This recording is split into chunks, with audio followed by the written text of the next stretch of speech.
Welcome back to Meet Me at the Grizz. I'm Ken Clough. Today I want to talk about something that almost every parent thinks about, but doesn't always say out loud. Who's really supporting my scout at camp? In that quiet, late-night kind of wondering that comes when you're packing the duffel bag, labeling socks, and realizing your scout is about to spend a full week away from home.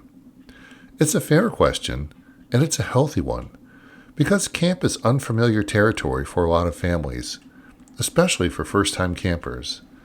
You know your child, you know how they act at home, at school, at troop meetings, but camp feels bigger, busier, less predictable.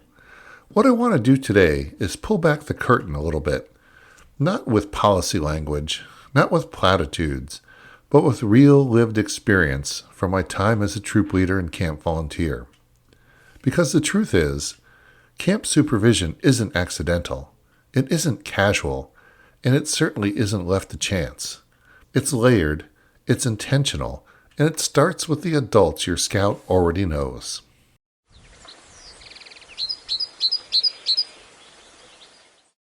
Troop leaders, the primary supervision at camp. Let's begin where camp leadership truly begins, with troop leaders. Before we talk about staff, commissioners, or directors, it's important to say this clearly and without hesitation. Troop leaders are the primary supervisors and monitors of scouts at camp. They are the first line of support. They are the adults who know your scout best, and they are the foundation everything else is built on. Troop leaders don't meet scouts for the first time at a campsite gate. They've been there all year, at meetings, on outings, during service projects, watching scouts grow, struggle, lead, and learn. They know who's confident and who's quiet, who pushes themselves and who needs encouragement, who gets homesick but doesn't want to admit it, who thrives on responsibility and who needs structure. Camp doesn't erase that familiarity, it builds on it. When a scout acts a little off at camp, a troop leader notices. When a scout is unusually quiet or unusually loud, a troop leader knows something's up. That kind of awareness doesn't come from a handbook. It comes from a relationship. Here's a real-life example from my experiences at camp. A campsite office and an open chair. When I served as a troop leader at camp, I was very intentional about creating space for communication. At our campsite, I would set up a tarp, a few camp chairs, and a small table. Nothing fancy, but it became what I jokingly called my office. It wasn't a disciplinary space. It wasn't a lecture space. It was a place where leaders could talk with scouts, and just as importantly, where scouts could come to sit down and talk if they wanted to. Sometimes I'd be sitting there quietly, and a scout would wander over and just sit. No agenda, no crisis. They'd talk about their day, about a merit badge they struggled with, about something funny that happened at lunch. And sometimes, without any prompting at all, they'd share something deeper. If they were feeling overwhelmed, or missing home, or not sure where they fit in. The tarp and those chairs did more for supervision and care than any set of rules ever could, because it kept the lines of communication open before problems grew. That's what troop leadership at camp looks like at its best. Availability, familiarity, and trust.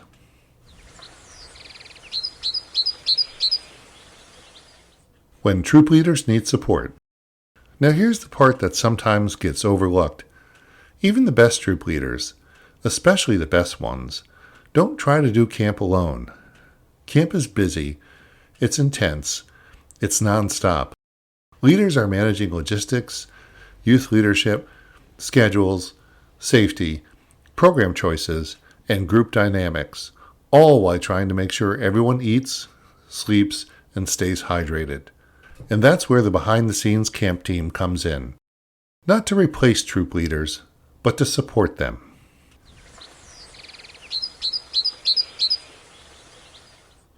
Partnering with commissioners.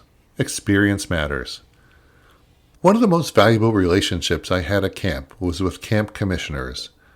Commissioners are often some of the most experienced people on the property. They've seen it all, and more importantly, they understand camp systems inside and out. I made it a point to talk with commissioners, not just when something went wrong, but proactively. We talked through logistical challenges, troop movement and scheduling, or how to handle specific situations thoughtfully. These conversations weren't about authority or enforcement. They were about perspective. Sometimes, just talking through with someone who has been there before is enough to keep a situation from escalating. And for parents listening, this is important to understand. Commissioners are there to help leaders succeed. They are an extra layer of calm, experienced support.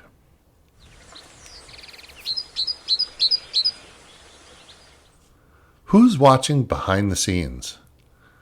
Beyond troop leadership, camps operate with layered supervision that most people never see. Program staff, area directors, commissioners, camp directors, and administrative leadership. These adults aren't sitting in offices all day.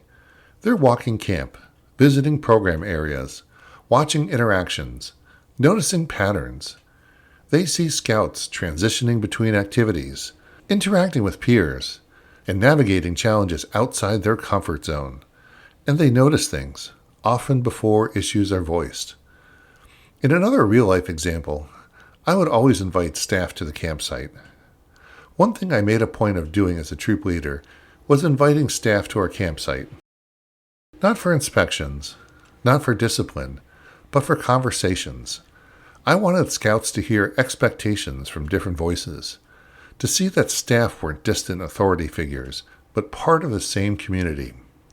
These visits reinforced shared expectations, mutual respect, and a sense that camp leaders are approachable. And it broke down that invisible wall that sometimes forms between troop and camp. When scouts see leaders working together, they feel safer, more supported, and more willing to speak up when they need help.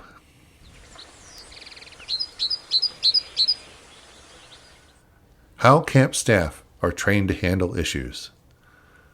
Another question parents often ask, sometimes quietly or sometimes directly, is, are camp staff really prepared to handle problems? And the answer is yes. It's not just in the ways you might expect. Staff training goes far beyond teaching merit badge material or program skills. It focuses heavily on youth protection, emotional awareness, communication, and conflict resolution. Staff are trained to listen first, to observe patterns, to involve troop leaders early, and to never handle issues in isolation. Another example from my experiences is when I would often check in with program directors. During camp, I made it a habit to talk with program directors.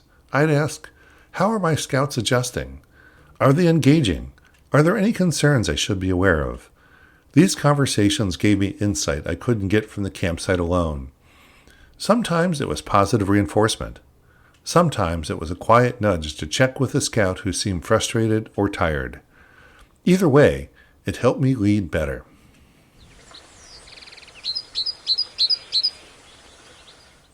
When something goes wrong. Here's the reality of camp. Things don't always go perfectly. Someone gets homesick, someone gets injured, someone makes a poor decision. What matters isn't that issues arise. What matters is how they're handled. At camp, responses are calm, structured, and thoughtful. Typically, a concern is noticed or shared. Immediate needs are addressed. Troop leaders remain central, and camp leadership supports as needed. Parents are contacted appropriately. Documentation happens, and follow-up matters. The goal is always learning and growth, not punishment or blame. For me, leadership check-ins matter. I regularly checked in with the program director and camp director, not because something was wrong, but because feedback matters. These conversations helped me reflect on how my troop was doing, to adjust leadership approaches, or to support scouts more effectively. Good leaders ask questions. Great leaders listen to the answers.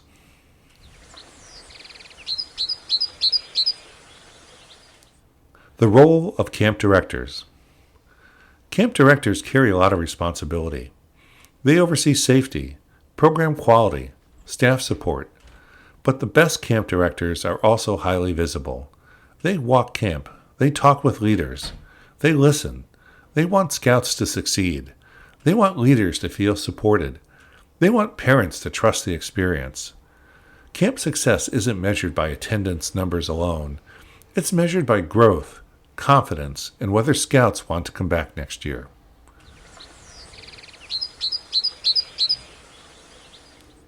Why camps want your scout to succeed. Here's something I want parents to really hear. Camps want your scout to succeed just as much as you do. Not because it looks great on a report, but because many staff were once scouts themselves. They remember their first night away, their first challenge, or the adult who helped them through it. A good camp week builds skills. A great camp week builds confidence. And confidence brings scouts back.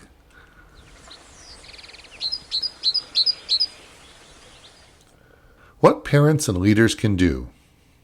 For parents, make sure you share relevant information, encourage independence, and trust the adults your scout already knows. For leaders, create communication spaces, partner with camp staff, and ask for help early. Camp works best when trust and communication flows both ways.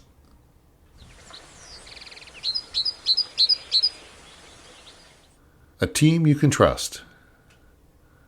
So when you ask, who's watching my scout at camp? The answer is layered. It starts with the troop leaders who know your scout deeply. It's supported by trained staff who care, and it's backed by experienced leadership watching quietly from behind the scenes. Camp is a place for growth, but growth only happens when young people feel safe, supported, and known. And that's exactly what camp is designed to do.